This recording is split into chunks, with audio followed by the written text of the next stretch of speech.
Ashamaa dhaggeeffattoota maatiiwwan miidiyaa Kiilolii guyyaa har'aa qophiilee gaggabaaboo qabannee jirra. Turtiin keessan hangaruma qophii keenyaatti nu waliin haa ta'u. Injifannoon walmariin booda argamee ifa ta'eera.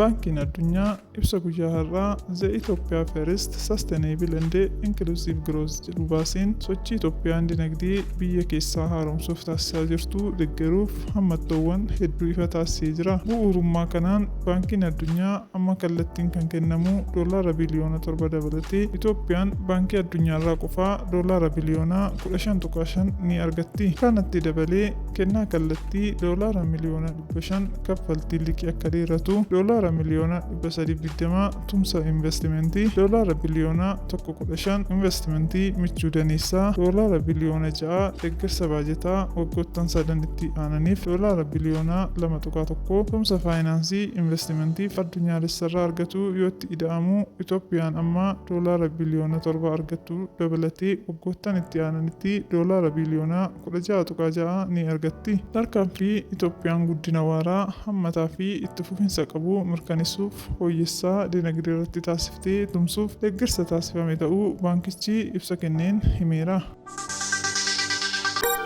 Oduu biroon hoogganaan damee siyaasaa Hamaas Ismaa'eel Haniyyee Iraan keessatti ajjeefamuu garichi beeksise. Ibsa roobii ganama baheen Ismaa'eel Haniyyee opereeshinii Israa'el gaggeessiteen mana jireenya isaanii Iraan magaalaa Teheraan jiru keessatti ajjeefamuu ibsame. Akka gareen kun jedhutti Haniyyeen sirna kakuu galuu pireezidaantii haaraa Iraan Maasuud Pezeshkiyan irratti qibxata kaleessaa erga hirmaatanii booda ajjeefaman. Hanga ammaatti qaamni itti gaafatamummaa isaa fudhates hin jiru. Humni eegumsa warraaqsaa Iraan taateen kun akkamiin akka raawwate ammatti ifa miti, garuu qoratamuu jalqabee jira. Gareen Hamaas akka jedhutti Ismaa'eel Haniyyee opereeshinii dhoksaa warri Zaayinist gaggeessaniin ajjeefaman xumura bara 1980 keessaa jalqabee miseensa garee Hamaas ta'uun hojjechaa kan turan Ismaa'eel Haniyyee bara 2017 irraa eegalee itti gaafatamaa damee siyaasaa Hamaas ta'uun hoogganaa ture.